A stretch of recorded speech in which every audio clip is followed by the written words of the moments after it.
আল্লাহর ওয়াস্তে জালসা শুনেন, ব্রেনে থাক আর নাই থাক, বিড়ি খাওয়াটা ছাড়া যাবে? আপনি খান না তাহলে আপনার কোনো কথা নেই। যারা খান একজন এই সমাজের মধ্যে তওবা করেন, হাত তুলে দেখি। আর জীবনে এই ধরনের খাবার খাবো না ইনশাআল্লাহ। তাও তো জানবো জালসা করতে গিয়ে একটা বিড়ি তো ছাড়িয়ে এসছি, সবুর এসে জোড়া দিয়ে দিবে, ওটা আলাদা কথা।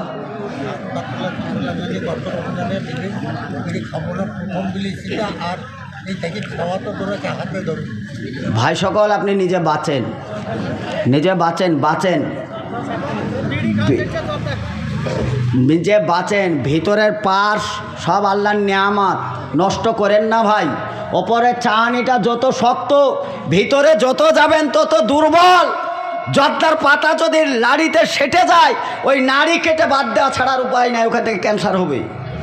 ফুসফুসি টুসফুসি সবই তো দেখতে পাচ্ছেন, ভিতরে যত যাবেন সব দুর্বল, সব দুর্বল, নাড়ি ভুড়ি সব দুর্বল।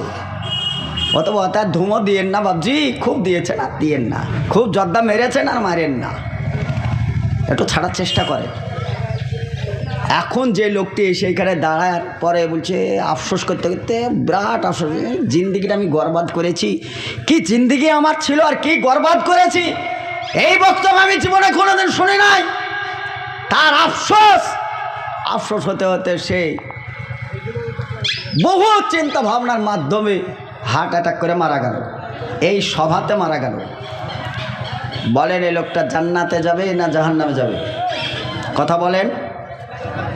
এই লোকটা নামাজ রোজা ভালো করেনি, ভালো পরিবেশের লোক ছিল না। বক্তব্য শুনলো, শোনার পরে ওর প্যালপিটেশন শুরু হলো, তারপরে বলছে আমি হতভাগা, আমার জিন্দেগি নষ্ট করেছি, আবার পরকালটা আমার নষ্ট হবে, কি হয় না হয় করতে করতে হার্ট অ্যাটাক করে মারা গেল, এই সমাজে মারা গেল। এই লোকটা জান্নাতে যাবে না জাহান্নামে? কথা বলেন। কি করে বললেন? এবার দেখেন কি করে বললেন। রাসূল সাল্লাল্লাহু আলাইহি সাল্লাম বলেছেন, একটা লোকের কথা ইসলাম চলে, কাউরির কথাতে চলবে না। আমাদের সবাই যদি মিছিল করে বলি হ্যাঁ তো তাও চলবে না, না তাও চলবে না। আচ্ছা, যে মসজিদটায় নামাজ পড়ছি আমরা, এই মসজিদের ধরেন দলিল মলিল নেই, পড়ে আসছি, বাপদাদা গেছে, আমরাও গেছি, সবাই চলছে। এখন দলিল এই যে খোঁজাখুঁজি করতে করতে দেখছে যে আমার দাদু জমিটা মৌখিকভাবে দিয়ে গেছে, এই জমিটা তো লিখিতভাবে কোনো দলিল ফলিল নেই। খুঁজতে খুঁজতে পোতারা পেল, পাওয়ার পরে দলিলটা রেকর্ড পেকর্ড সব কিছু করার পরে এসে মসজিদের জুমার ঘরে দাঁড়িয়ে বলছেন আসসালামু আলাইকুম, আমার কিছু কথা আছে। তা বলো ভাই তোমার কি কথা? সমাজ বসে তার কথা শুনছেন, শুনতে গিয়ে বলছে যে দেখো, যে মসজিদটা দীর্ঘদিন থেকে আপনারা নামাজ পড়ছেন, আমার দাদু দিয়েছিল সে ঠিক আছে, আমরা জমিটা দিতে পারলাম না, কারণ এই জমির দলিল আমাদের কাছে, আমার দাদু মৌখিকভাবে দিয়েছিল, এটা দলিলভাবে দেয়নি। আপনারা যতগুলো লোক ছিলেন সবাই হই করে উঠল, বেয়াদব, তোর দাদু দিয়ে গেছিল, হুঁশছিল না, এখন তোরা কাটতে এসছিস, যার যা ভাষা লাঠি মাঠি সব নিয়ে আসলেন, থানা কোর্ট কাছারি সব হলো।